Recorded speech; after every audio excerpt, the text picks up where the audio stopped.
Saya baru 3 hari keluar dari rumah sakit setelah operasi sesar. Saat saya pulang menggendong bayi saya, kunci rumah sudah diganti total. Dan suami saya sendiri yang menyuruh saya pergi. Katanya ibunya butuh ketenangan. Yang mereka tidak tahu, rumah mewah itu warisan dari almarhum ayah saya. Dibeli sebelum saya menikah. Dan dalam 24 jam, saya bisa menjualnya tanpa satupun tanda tangan dari suami saya. Halo sahabat, selamat datang kembali di channel ini. Sebelum kita mulai, tolong tekan tombol like dan subscribe. Lalu tulis nama dan kota kalian di kolom komentar, supaya kita bisa saling kenal. Kisah ini terinspirasi dari kisah nyata. Ikuti sampai akhir. Karena pembalasan paling elegan justru datang dari perempuan yang mereka kira paling lemah. Nama saya Vivi, 32 tahun. Saya bekerja sebagai arsitek dan pemilik sebuah biro desain interior di kawasan Kuningan, Jakarta.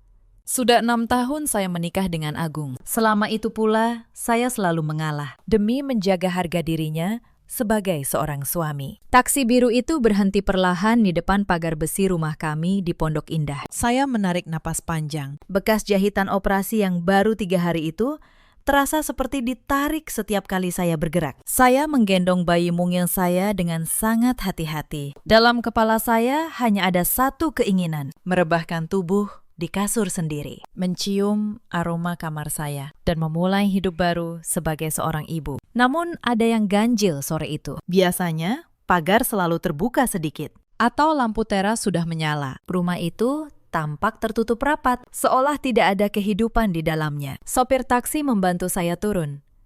Ia menatap kondisi saya dengan iba. Setelah membayar ongkos, saya melangkah tertatih menuju pintu utama. Saya merogoh tas, mengambil kunci yang selalu saya bawa. Tapi kunci perak itu tidak mau masuk. Saya membolak-balik, mengira saya salah ambil. Saya coba lagi dengan saksama. Hasilnya tetap sama.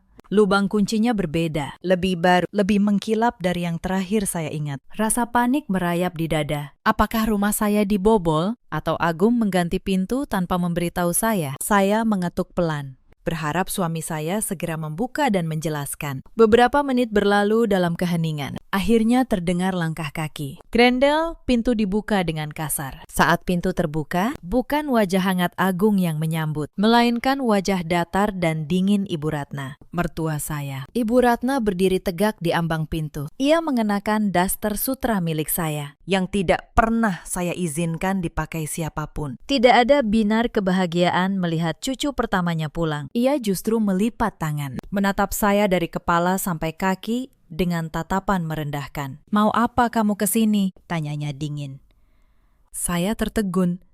"Bu, ini rumah saya. Saya baru pulang dari rumah sakit. Tolong buka pintunya, saya butuh istirahat." Ibu Ratna mendengus. "Rumah kamu. Selama kamu di rumah sakit, rumah ini akhirnya tenang. Tidak ada suara bayi menangis. Tidak ada kamu yang sibuk mengatur ini itu. Ibu suka begini." Saya menatapnya tidak percaya. Bayi saya mulai merengek dalam gendongan. Angin sore semakin dingin. Bekas jahitan saya berdenyut hebat. Tapi yang paling sakit bukan luka di perut saya. "Bu, di mana Agung?" tanya saya. Saya ingin bicara dengan suami saya. Saat itulah Agung muncul dari balik punggung ibunya. Wajahnya tenang, seolah tidak ada yang salah. Ia tidak menjenguk saya selama 3 hari di rumah sakit.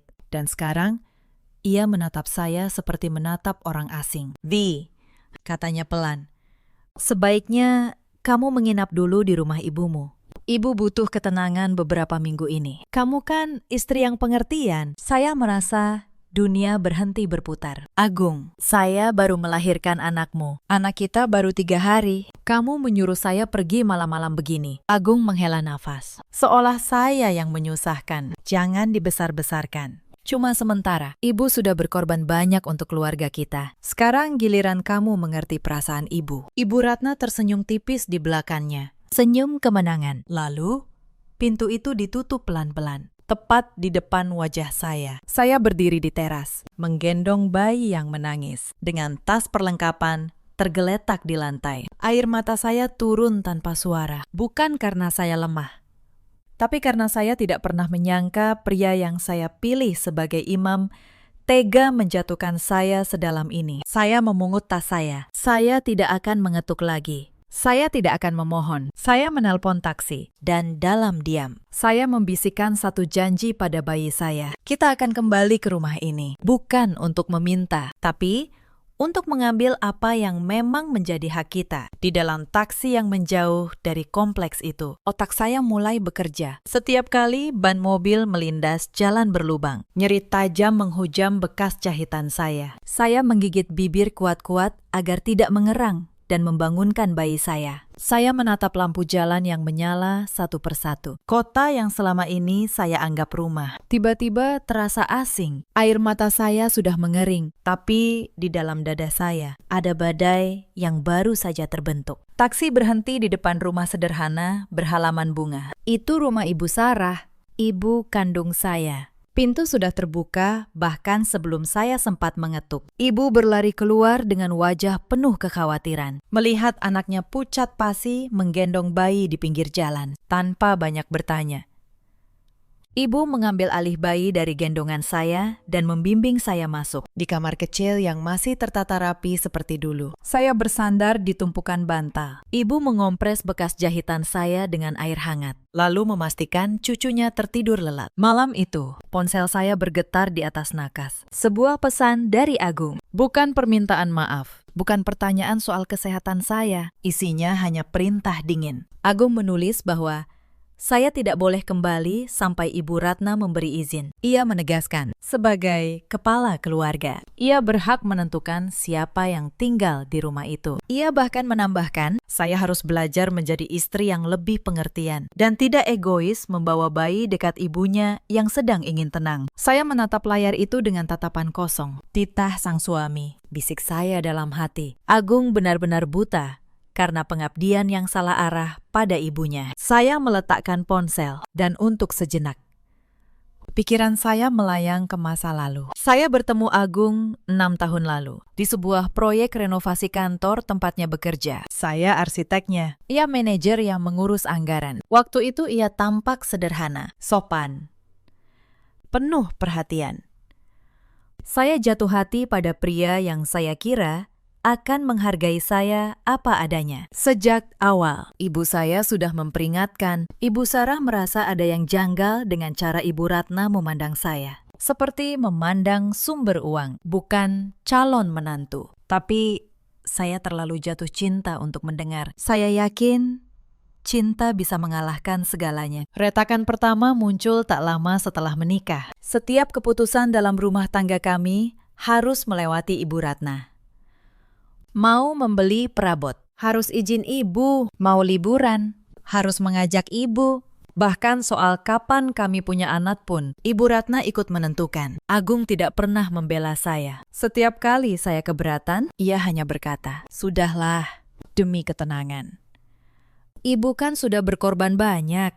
Kalimat itu, demi ketenangan, selama 6 tahun. Kalimat itu jadi tameng yang dipakai Agung untuk membungkam saya. Dan malam ini, kalimat yang sama dipakai untuk mengusir saya dari rumah saya sendiri. 3 hari setelah saya melahirkan anaknya, saya selalu mengalah. Karena saya pikir, itulah cara menjaga rumah tangga. Saya membiayai banyak hal diam-diam, menyembunyikan penghasilan saya, mengecilkan pencapaian saya. Semua agar Agung tidak merasa kalah sebagai suami. Saya kira pengorbanan itu akan dihargai. Ternyata, pengorbanan yang tidak terlihat hanya membuat orang lupa bahwa Anda pernah berkorban sama sekali. Lalu saya teringat sesuatu yang lebih penting dari semua kenangan pahit itu. Rumah mewah yang baru saja menutup pintunya di depan wajah saya, bukan milik Agung.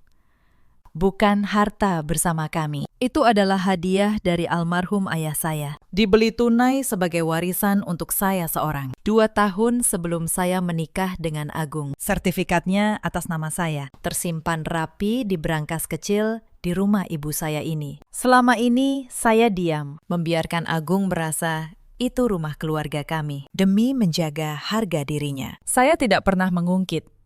Tidak sekalipun. Agung hanyalah seorang manajer menengah di perusahaan distribusi, dengan jabatan yang sebenarnya pun masih goyah. Sementara saya, punya jaringan dan aset yang jauh lebih besar, yang selama ini sengaja saya sembunyikan agar ia tidak merasa rendah diri sebagai suami. Tapi malam itu sesuatu berubah. Agung membuang saya seperti sampah, tepat saat saya paling lemah. Maka saya tidak merasa perlu lagi menjaga perasaannya. Saya meraih ponsel, bukan untuk membalas Agung, tapi untuk mencari satu nama di kontak saya, Bramanto, paman kandung saya, adik dari almarhum ayah, salah satu pengusaha properti terbesar di kota ini. Paman Bramanto sangat menyayangi saya. Sejak ayah saya meninggal, ia selalu menawarkan bantuan. Selalu saya tolak, karena saya ingin membuktikan bisa hidup mandiri bersama Agung. Kini situasinya berubah total. Saya menulis pesan singkat namun tegas. Saya ingin menjual rumah mewah saya secepatnya. Dan saya butuh bantuan hukum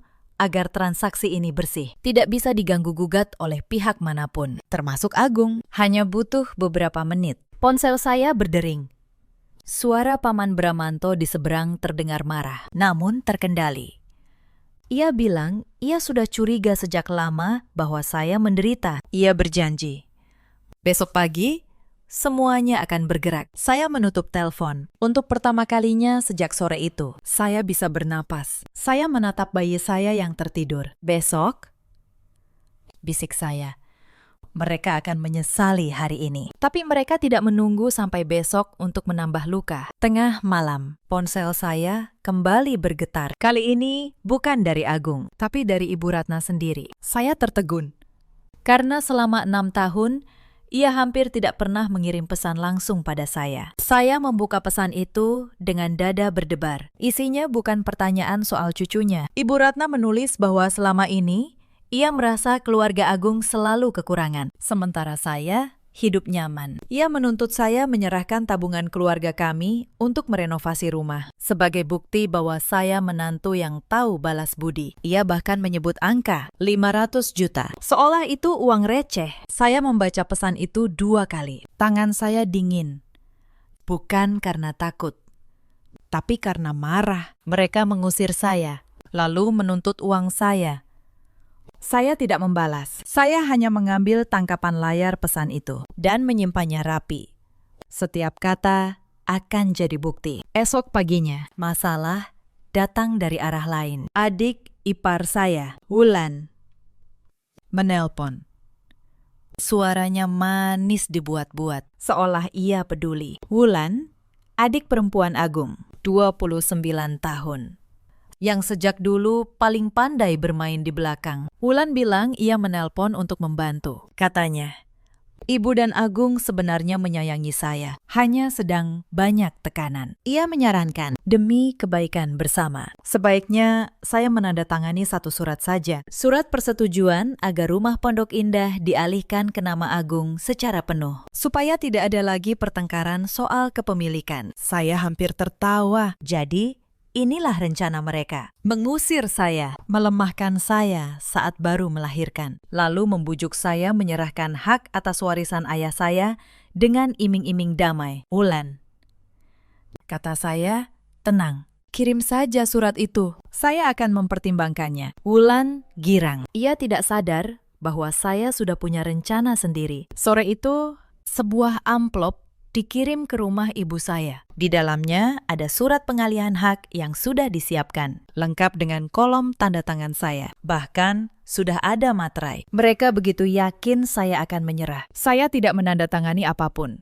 Saya memotret surat itu dan mengirimnya ke Pak Dimas. Ia tertawa kecil di telepon dan berkata bahwa surat itu justru memperkuat posisi saya. Itu bukti tertulis bahwa mereka tahu rumah itu milik saya dan secara sadar berusaha mengambilnya. Mereka sendiri yang menyodorkan senjata ke tangan saya. Hari ketiga, Agung mulai kehilangan kesabaran.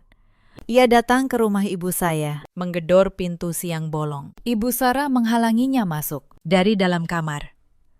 Saya mendengar suaranya meninggi, menuntut bertemu saya. Saya keluar, menggendong bayi kami, dan berdiri di ambang pintu. Vi, sampai kapan kamu mau keras kepala begini? Bentaknya. Tanda tangani saja surat dari Wulan. Setelah itu, kamu boleh pulang. Kita lupakan semua ini. Saya menatapnya lama. Pulang kemana? Agung, ke rumah yang kuncinya kamu ganti. Ke ibumu yang menutup pintu di depan wajahku. Itu untuk kebaikanmu juga, katanya. Masih tidak merasa bersalah. Ibu hanya butuh waktu. Kamu yang membuat semuanya rumit. Saya tersenyum tipis. Senyum yang membuatnya bingung. Baik, aku akan pikirkan suratnya. Tapi sekarang, tolong pulang. Anakmu butuh istirahat. Agung pergi dengan wajah puas. Mengira ia menang. Ia tidak tahu. Setiap kalimat yang ia ucapkan siang itu terekam di ponsel yang saya letakkan di saku. Bukti demi bukti. Mereka sendiri yang menumpuknya untuk saya. Tapi puncak penghinaan datang keesokan harinya. Sebuah mobil berhenti di depan rumah sederhana ibu saya. Dari dalamnya turun Ibu Ratna, mengenakan perhiasan emas berlapis-lapis, ditemani Wulan. Mereka datang tanpa diundang. Dengan dagu terangkat tinggi, Ibu Sarah membukakan pintu dengan sopan. Walau saya tahu hatinya panas, Ibu Ratna masuk tanpa permisi. Melihat-lihat rumah kecil itu dengan tatapan merendahkan. Ia menyentuh perabot tua ibu saya, seolah menyentuh sesuatu yang kotor. Pantas saja kamu betah di sini, kata Ibu Ratna pada saya. Ternyata kamu memang berasal dari tempat seperti ini. Untung Agung mau menikahimu dulu. Saya melihat wajah ibu saya mengeras. Ibu Sarah membesarkan saya seorang diri setelah ayah meninggal. Bekerja keras agar saya bisa kuliah arsitektur. Rumah kecil ini dibangun dengan keringat dan kejujuran. Dan wanita ini berani menghinanya di dalam rumahnya sendiri. Tapi saya menahan ibu saya. Saya tersenyum pada Ibu Ratna. Bu, ada perlu apa ibu jauh-jauh datang ke tempat yang ibu anggap rendah ini? Ibu Ratna duduk tanpa dipersilahkan. Wulan berdiri di sampingnya seperti pengawal. Ibu datang untuk menyelesaikan masalah ini baik-baik, katanya. Tanda tangani surat itu hari ini. Serahkan juga tabungan kalian. Setelah itu, Ibu, izinkan kamu kembali. Tapi kamu harus tahu diri di rumah itu. Ibu yang berkuasa, kamu cukup mengurus bayi dan dapur. Saya hampir tertawa mendengar betapa percaya dirinya. Ia benar-benar yakin memegang semua kartu. Ia tidak tahu, kartu-kartu itu sudah lama berpindah tangan. Bu, kata saya pelan. Ibu yakin rumah Pondok Indah itu milik Agung? Ibu Ratna mendelik. Tentu saja. Itu rumah anak ibu. Suami adalah kepala keluarga. Semua harta dalam rumah tangga adalah milik suami. Saya menatapnya. Lalu mengangguk pelan. Begitu ya, Bu. Baik. Kalau begitu, Ibu pulang dulu. Besok lusa. Saya pastikan semuanya jadi jelas. Siapa yang berkuasa dan siapa yang sebenarnya tahu diri. Ibu Ratna mengira itu tanda saya menyerah. Ia bangkit dengan senyum kemenangan, lalu pergi bersama Wulan, meninggalkan bau parfum mahal yang menyesakkan. Begitu pintu tertutup, ibu saya menggenggam tangan saya. Gemetar menahan marah. Vivi, sampai kapan kamu diam saja, katanya. Ibu tidak tahan melihat kamu diinjak-injak seperti ini. Saya memeluk ibu saya. Bu, percaya sama Vivi. Sebentar lagi, mereka sudah menggali lubang mereka sendiri. Vivi hanya perlu membiarkan mereka jatuh ke dalamnya. Malam itu, sambil menyusui bayi saya dalam keheningan, ingatan 6 tahun pernikahan berputar di kepala saya. Saya teringat bagaimana dulu saat Agung kesulitan keuangan. Sayalah yang diam-diam melunasi cicilan mobilnya agar ia tidak malu di depan teman-temannya. Saya teringat bagaimana setiap lebaran, sayalah yang membiayai seluruh kebutuhan keluarga besarnya. Sementara Ibu Ratna memamerkannya seolah itu uang Agung. Saya teringat bagaimana saya menahan diri untuk tidak pernah menyebut bahwa biro desain saya menghasilkan 10 kali lipat gaji Agung. Bagaimana saya selalu mengemudi mobil yang lebih sederhana agar harga dirinya tidak terluka. Saya mengecilkan diri selama bertahun-tahun sampai mereka benar-benar lupa siapa saya sebenarnya. Dan inilah balasan atas semua pengorbanan itu. Pintu yang dikunci, daster sutra di tubuh mertua, tuntutan uang, penghinaan di rumah ibu saya sendiri. Saya menatap wajah bayi saya, dan untuk terakhir kalinya, saya mengizinkan air mata jatuh. Setelah malam ini, tidak akan ada lagi air mata, hanya langkah. Malam harinya, saya tidak bisa tidur. Bukan karena sedih, tapi karena otak saya bekerja menyusun urutan, saya membuka laptop. dan mulai menyusun satu folder. Saya beri nama folder itu sederhana saja, bukti. Di dalamnya, saya kumpulkan semuanya. Tangkapan layar pesan perintah agung, pesan tuntutan uang dari Ibu Ratna, foto surat pengalihan hak palsu dari Wulan, rekaman suara Agung di teras tadi siang, dan satu hal yang paling penting, salinan digital sertifikat rumah atas nama saya, bertanggal 2 tahun sebelum pernikahan. Saya menatap layar itu lama.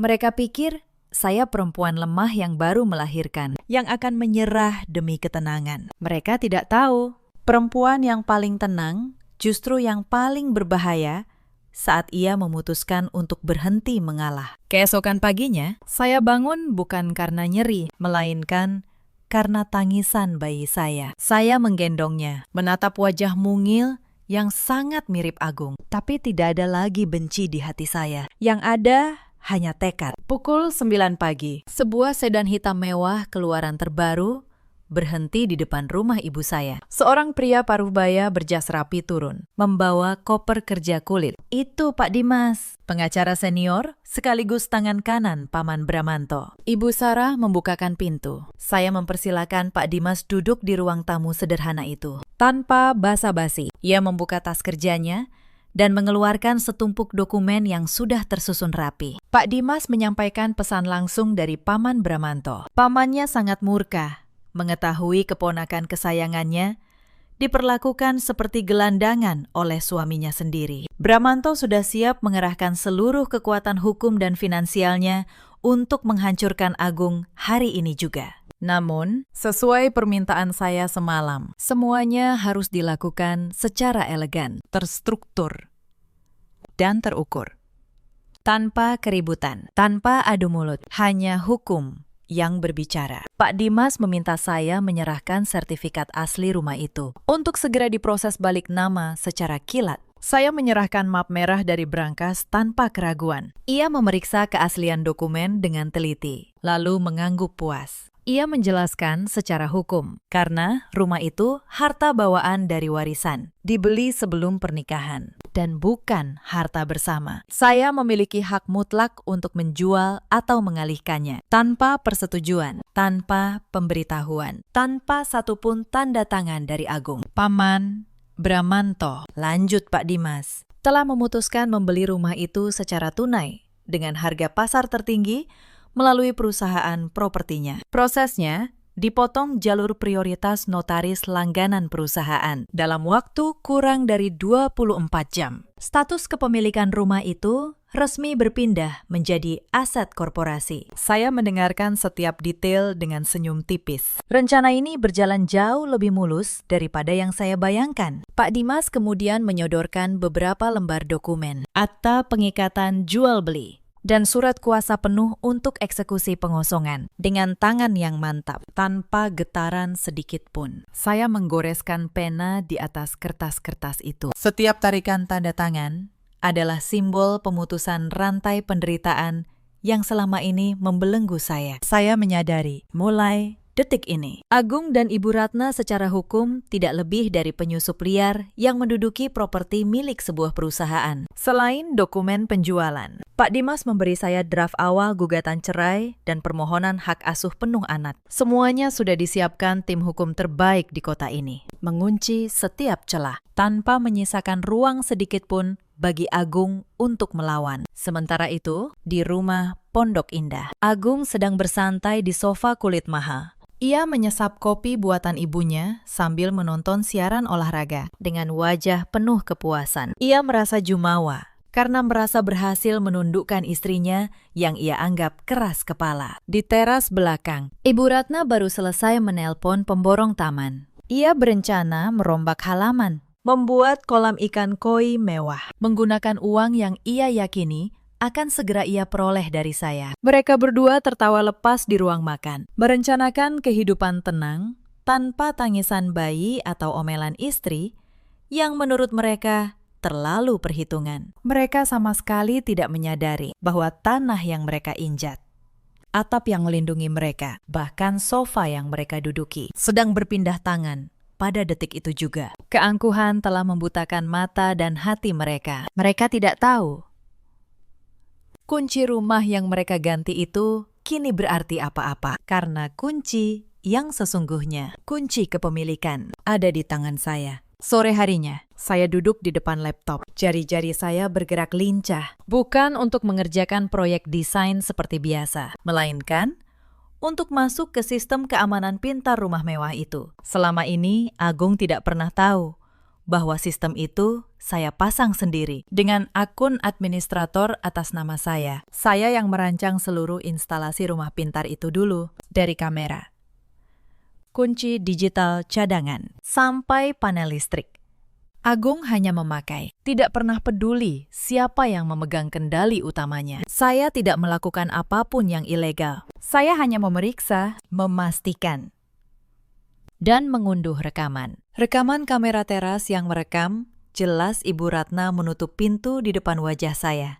Rekaman Agung yang menyuruh saya pergi. Semuanya tersimpan rapi, dengan stempel waktu yang tidak bisa dibantah. Lalu saya menemukan sesuatu yang lebih besar di folder dokumen yang Agung simpan di komputer rumah, yang juga terhubung ke jaringan yang saya kelola. Ada beberapa berkas yang membuat saya terdiam. Agung selama ini bukan hanya manajer menengah biasa. Ia diam-diam terlibat dalam penggelapan dana di perusahaannya, memindahkan anggaran proyek ke rekening pribadi dengan kwitansi-kwitansi yang dipalsukan. Ia mengira tidak ada yang akan tahu, karena ia merasa terlalu pintar. Saya menatap layar itu lama sekali. Selama ini saya mengira saya hanya akan mengambil kembali rumah saya. Ternyata Agung sendiri yang telah menggali kuburannya sendiri. Saya tidak perlu mengarang apapun. Saya hanya perlu membiarkan kebenaran berbicara. Saya menyalin semua berkas itu ke dalam satu folder terenkripsi. Lalu saya mengirimnya ke Pak Dimas, bukan untuk menyebarkannya, tapi untuk menyimpannya sebagai jaminan.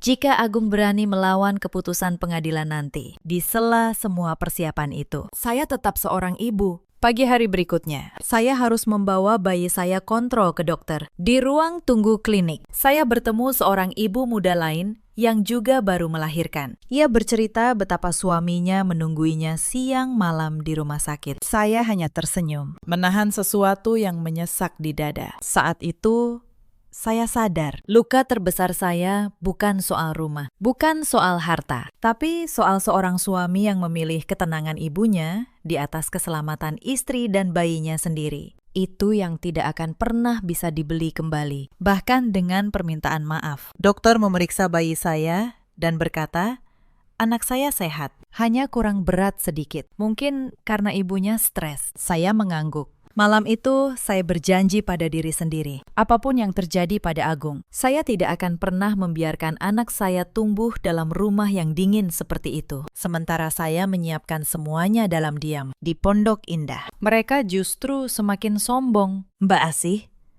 pembantu yang masih bekerja di sana, diam-diam memberi saya kabar. Ia bercerita bahwa Ibu Ratna sudah mengundang teman-teman arisannya, memamerkan bahwa sebentar lagi rumah itu akan direnovasi total. Ia menyebut nama saya dengan nada merendahkan, mengatakan menantunya sudah tahu diri dan akan menyerahkan semua uangnya. Agung pun begitu.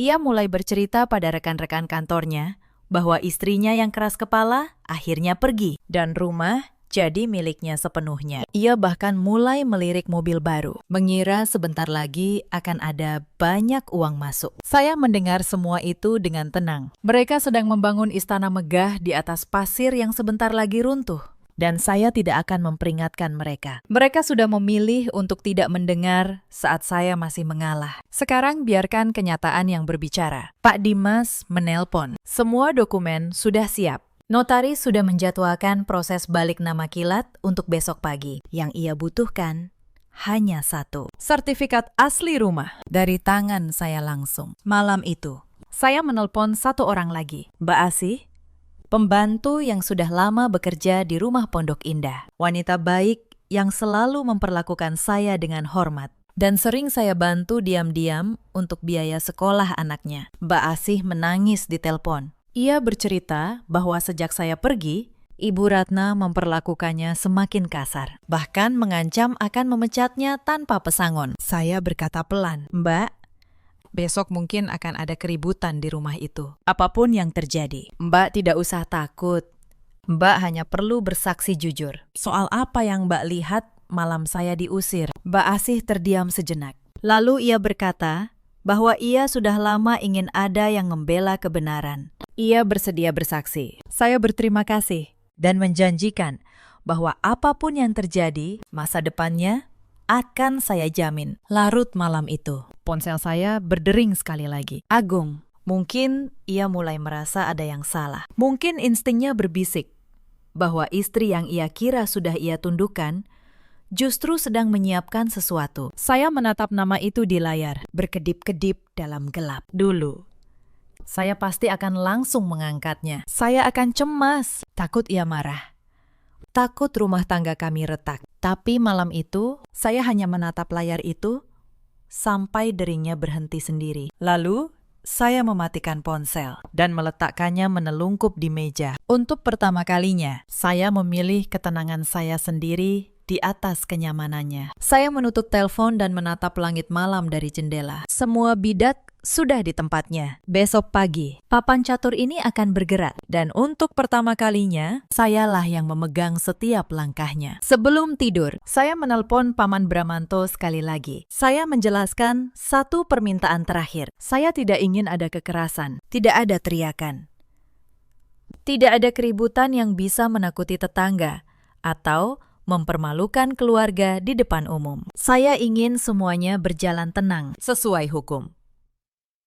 Dengan saksi dan dokumen yang lengkap, Paman setuju. Ia bahkan menambahkan satu lapisan perlindungan. Ia akan mengirim 2 petugas resmi dan 1 notaris untuk menyaksikan proses pengosongan, agar tidak ada yang bisa menuduh saya bertindak sepihak. Semuanya harus bersih, terdokumentasi, dan tidak bisa dibantah di pengadilan manapun. Saya juga menyiapkan diri secara pribadi. Saya memilih pakaian yang akan saya kenakan besok. Bukan baju lusuh seorang istri yang terusir, tapi blazer rapi seorang pemilik yang datang mengambil haknya. Penampilan itu penting. Saya ingin saat Agung dan Ibu Ratna melihat saya, mereka langsung paham bahwa perempuan yang mereka kira lemah itu tidak pernah benar-benar lemah. Malam itu, saya tidur nyenyak untuk pertama kalinya sejak diusir. Bukan tidur orang yang kalah, tapi tidur orang yang tahu esok hari keadilan akan ditegakkan dengan tangannya sendiri. Keesokan paginya, 2 mobil berhenti di depan rumah Pondok Indah. 1 mobil notaris, 1 lagi membawa Pak Dimas dan 2 petugas. Saya datang di mobil terakhir,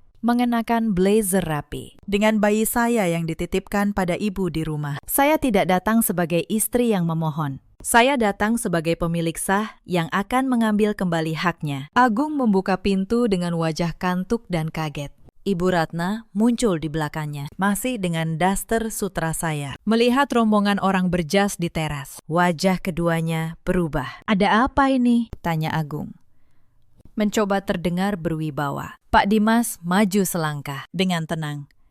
Ia memperkenalkan diri sebagai kuasa hukum dari pemilik baru properti ini. Ia menyodorkan salinan akta jual beli yang sudah sah, lengkap dengan cap notaris dan tanggal kemarin. "Rumah ini," kata Pak Dimas datar, "telah resmi berpindah kepemilikan menjadi aset perusahaan. Sejak pukul 4 sore kemarin, Bapak dan Ibu sekarang menempatinya tanpa hak. Kami datang untuk proses pengosongan." Wajah Agung memucat.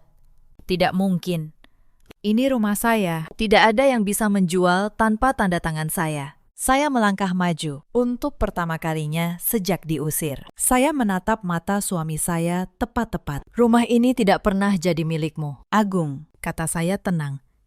"Ini warisan dari almarhum ayah saya. Dibeli 2 tahun sebelum aku menikah denganmu. Sertifikatnya atas nama saya. Itu harta bawaan. Secara hukum, aku tidak butuh tanda tanganmu untuk menjualnya." Agung tampak seperti disambar petir. Mulutnya membuka dan menutup tanpa suara. Ibu Ratna yang pertama berteriak, "Tidak bisa begitu. Kami sudah tinggal di sini bertahun-tahun. Ini rumah keluarga kami." Pak Dimas menjawab tanpa emosi. "Tinggal bukan berarti memiliki, Bu. Dan keluarga tidak tercatat dalam akta. Yang tercatat hanya nama pemilik. Silahkan Ibu baca sendiri." Ibu Ratna merebut salinan akta itu. Tangannya gemetar membaca nama saya, lalu nama perusahaan pembeli. Daster sutra yang ia kenakan tiba-tiba terlihat begitu murahan di tubuhnya. "Kamu," desisnya pada saya, "kamu merencanakan ini semua." "Tidak, Bu," jawab saya. "Ibu dan Agung yang merencanakan untuk membuang saya. Saya hanya pulang ke rumah saya sendiri. Bukankah ibu yang bilang rumah ini lebih tenang tanpa saya? Sekarang ibu bisa tenang." Di tempat lain, saat itu, Wulan muncul, baru tiba dengan mobilnya. Melihat para petugas dan dokumen di tangan ibunya, wajahnya pucat. Ia mencoba menyelamatkan keadaan dengan gaya manisnya yang biasa. "Mbak Vivi," katanya. Suara dibuat lembut. "Kita kan keluarga. Tidak perlu sampai begini. Mari kita bicara baik-baik. Aku yakin ada jalan tengah." Saya menatap Wulan, adik ipar yang 3 hari lalu menyodorkan surat pengalihan hak palsu pada saya. "Jalan tengah." "Wulan," kata saya, "seperti surat yang kamu kirim, agar aku menyerahkan warisan ayahku ke tanganmu dan Agung. Surat itu masih aku simpan, lengkap dengan materinya. Itu bukti bahwa kalian tahu rumah ini milikku dan tetap berusaha mengambilnya. Mau kita bicarakan itu baik-baik juga." Wulan terdiam. Wajah manisnya runtuh, berganti panik. Ia mundur, tidak berani lagi bicara. Topengnya, yang selama bertahun-tahun ia pakai, jatuh di lantai rumah yang sebentar lagi bukan milik keluarganya. Agung mendekat, mencoba menurunkan nada. "Vi, kita bisa bicarakan ini baik-baik. Aku suamimu, kita keluarga. Kamu tidak bisa mengusir suamimu sendiri." Saya menatapnya. Suami yang menutup pintu di depan istrinya 3 hari setelah melahirkan. Suami yang mengirim pesan berisi perintah, bukan permintaan maaf. Aku punya rekamannya. Agung. Kamera teras yang aku pasang sendiri. Setiap detik malam itu terekam jelas. Wajah Agung berubah dari pucat menjadi abu-abu. Ia tahu persis kamera apa yang saya maksud. Saya melanjutkan. Suara saya tetap pelan, namun setiap kata menusuk. Dan bukan hanya itu, aku juga menemukan berkas-berkas di komputer rumah. Berkas yang sebaiknya tidak pernah kamu simpan di jaringan yang aku kelola. Tentang anggaran proyek yang berpindah ke rekening pribadimu. Tentang kwitansi yang kamu palsukan. Agung mundur selangkah, keringat membasahi dahinya. Kamu tidak akan berani. Aku tidak perlu berani, Agung," kata saya. "Aku hanya perlu jujur. Berkas itu sudah aman di tangan pengacaraku. Jika kamu menerima keputusan ini dengan tenang dan pergi, berkas itu hanya akan jadi jaminan. Tapi jika kamu melawan, jika kamu menyentuh hak asuh anakku, berkas itu akan sampai ke meja direksi perusahaanmu dan ke kepolisian. Pilihan ada di tanganmu." Ibu Ratna yang sedari tadi membisu, tiba-tiba berlutut. Wanita yang kemarin datang ke rumah ibu saya dengan dagu terangkat, kini memohon. "Vivi, Nak, maafkan ibu. Ibu khilaf. Kita keluarga. Jangan setega ini pada ibu." Saya menatapnya. Di dalam dada saya ada sesuatu yang berdenyut. Bukan dendam, tapi kekecewaan yang dalam. "Bu," kata saya pelan, "saya menghormati ibu selama 6 tahun. Saya membiayai lebaran keluarga ini. Saya menjaga harga diri anak ibu. Dan saat saya paling lemah, baru 3 hari melahirkan cucu ibu sendiri, ibu menutup pintu di depan wajah saya. Sekarang ibu menyebut kita keluarga." Ibu Ratna menunduk, tidak bisa menjawab. Air matanya jatuh.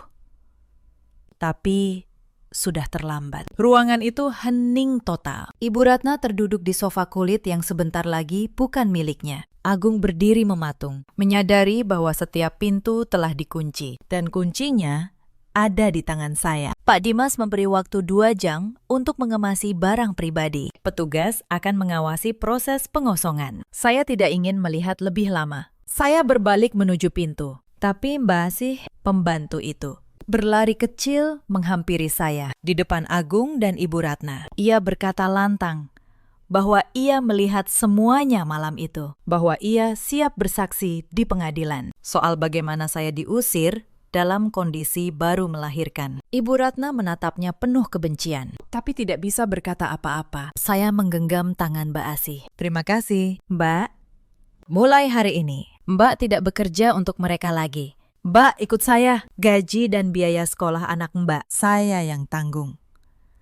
Air mata Mbak Asih jatuh. Ia mengangguk berkali-kali, dan kami berjalan keluar bersama, meninggalkan rumah megah yang dulu jadi penjara harga diri saya. Di mobil, saya menghela napas panjang. Tidak ada euforia, tidak ada teriakan kemenangan, hanya rasa lega yang dalam. Saya tidak menghancurkan mereka dengan tangan saya. Saya hanya membiarkan keangkuhan mereka jatuh menimpa diri mereka sendiri. Hari-hari berikutnya, semuanya bergerak persis seperti yang sudah diatur. Gugatan cerai saya diproses cepat. Tim hukum Paman Bramanto memastikan tidak ada celah. Agung tidak punya apapun untuk dilawankan. Setiap kali ia mencoba, salinan rekaman dan berkas penggelapan itu cukup untuk membuatnya diam. Sebulan kemudian, kabar yang saya tunggu tiba. Salah satu rekan kerja Agung, entah bagaimana, melaporkan dugaan penggelapan ke direksi. Audit internal dilakukan. Semua angka cocok dengan berkas yang sudah lama saya simpan. Agung dipecat secara tidak hormat. Namanya masuk daftar hitam dunia profesional. Saya tidak perlu mengirim apapun. Kebenaran punya caranya sendiri untuk muncul ke permukaan. Begitu seseorang berhenti menutupinya. Aset pribadi Agung disita sebagai kompensasi kerugian perusahaan. Sisa uangnya habis untuk membayar pengacara yang akhirnya pun gagal membelanya. Pria yang dulu jumawa di sofa kulit mahal itu kini tidak punya apa-apa. Ibu Ratna terpaksa tinggal bersama Agung di sebuah kontrakan satu kamar yang sempit dan lembab. Wanita yang dulu memamerkan perhiasan emas dan daster sutra kini harus mencuci pakaian sendiri dan makan seadanya. Teman-teman sosialitanya menjauh, seolah takut tertular kesialan. Saya mendengar dari Mbak Asih bahwa di kontrakan itu ibu dan anak terus bertengkar. Agung menyalahkan ibunya yang mendorongnya mengusir saya. Ibu Ratna balik menyalahkan Agung karena tidak becus menjaga harta istrinya. Mereka terjebak dalam lingkaran kebencian yang mereka buat sendiri. Wulan, adik ipar yang dulu paling pandai bermain di belakang, juga tidak luput. Suaminya, yang selama ini ia banggakan, ternyata menikahinya karena mengira keluarga Agung kaya raya. Begitu rumah Pondok Indah lenyap dan nama keluarga itu hancur, suaminya mulai menjauh. Topeng yang dulu ia pakai untuk menjatuhkan saya kini berbalik menutup wajahnya sendiri. Ketenangan yang dulu mereka minta, akhirnya benar-benar mereka dapatkan. Tapi bukan dalam bentuk kemewahan, melainkan dalam bentuk pengabaian dari dunia yang dulu mengelilingi mereka. Beberapa bulan berlalu, bekas jahitan saya sudah lama sembuh. Begitu juga luka yang lebih dalam. Saya pindah ke rumah baru yang tidak semegah Pondok Indah, tapi terasa jauh lebih hangat. Karena dibangun di atas kejujuran, bukan kepalsuan. Biro desain saya berkembang pesat. Bayi saya tumbuh sehat, semakin gemuk dan ceria. Ibu Sarah tinggal bersama kami, menimang cucunya setiap sore. Mbak Asih kini bagian dari keluarga kecil ini, dan anaknya bersekolah dengan tenang. Suatu sore, saat hendak pulang dari kantor, mobil saya berhenti di lampu merah. Tidak sengaja, saya melihat Agung berjalan kaki di trotoar, membawa setumpuk map lamaran kerja yang sudah lusuh. Ia tampak jauh lebih tua dari usianya. Langkahnya gontai, tatapannya kosong. Sejenak, ia menoleh ke arah mobil saya, seolah merasakan kehadiran seseorang yang ia kenal. Tapi ia tidak bisa melihat siapa di balik kaca gelap itu. Saya menatapnya sebentar. Tidak ada dendam, tidak ada kemarahan, hanya rasa asing. Seperti menatap orang yang tidak pernah benar-benar saya kenal. Lampu berubah hijau. Saya memalingkan wajah dan menjalankan mobil. Pintu masa lalu saya benar-benar telah tertutup, dan saya tidak berniat membukanya kembali. Bahkan hanya untuk melihat sebagian uang dari penjualan rumah itu. Saya gunakan untuk membentuk sebuah yayasan atas nama almarhum ayah saya. Yayasan yang membantu ibu-ibu tunggal yang terusir dari rumahnya sendiri, agar tidak ada lagi perempuan yang harus berdiri di teras dingin, menggendong bayi, dengan pintu yang dikunci di depan wajahnya. Malam itu saya berdiri di balkon rumah baru saya, menatap cakrawala kota. Saya merasa sangat bersyukur, bukan karena saya menang, tapi karena saya tidak kehilangan diri saya sendiri dalam proses memenangkannya. Cerita ini mengajarkan satu hal, jangan pernah meremehkan ketulusan seseorang. Dan jangan pernah menindas orang yang sedang dalam kondisi paling lemah. Karena saat orang sabar telah mencapai batasnya, mereka mampu membalas dengan cara yang jauh lebih cerdas dan mematikan, tanpa perlu mengotori tangan mereka sendiri. Di luar sana, ada banyak perempuan yang pernah berada di posisi saya, yang mengecilkan diri demi menjaga harga diri suaminya, yang menyembunyikan kekuatannya, sampai lupa bahwa kekuatan itu memang miliknya. Di luar sana, ada juga banyak suami seperti Agung yang mengira status sebagai kepala keluarga membuatnya berhak menginjak pasangannya, yang baru sadar nilai seorang istri setelah istri itu pergi. Dan di luar sana, ada pula para ibu mertua seperti Ibu Ratna yang begitu takut kehilangan anak lelakinya, sampai tega menghancurkan rumah tangga anaknya sendiri, yang tidak sadar menantu yang mereka usir justru menantu yang paling tulus. Agung kini menanggung beban masa lalunya sebagai pengingat abadi bahwa kesombongan dan pengkhianatan hanya membawa pada kehancuran. Ibu Ratna menghabiskan masa tuanya dalam kekurangan, meratapi setiap kejahatan yang ia lakukan pada menantu yang dulu begitu hormat padanya. Sementara saya bangkit, lebih kuat dari sebelumnya, dengan anak saya dalam pelukan. Dalam hidup, kita selalu punya pilihan untuk membalas dengan menghancurkan diri sendiri, atau membalas dengan menjadi lebih baik. Saya memilih yang kedua, dan itulah kemenangan yang sesungguhnya. Jika kisah ini menyentuh hati kalian, ceritakan pengalaman kalian di kolom komentar. Apakah kalian pernah diremehkan saat paling lemah? Bagaimana kalian bangkit? Terima kasih sudah menemani sampai akhir. Sampai jumpa di kisah berikutnya.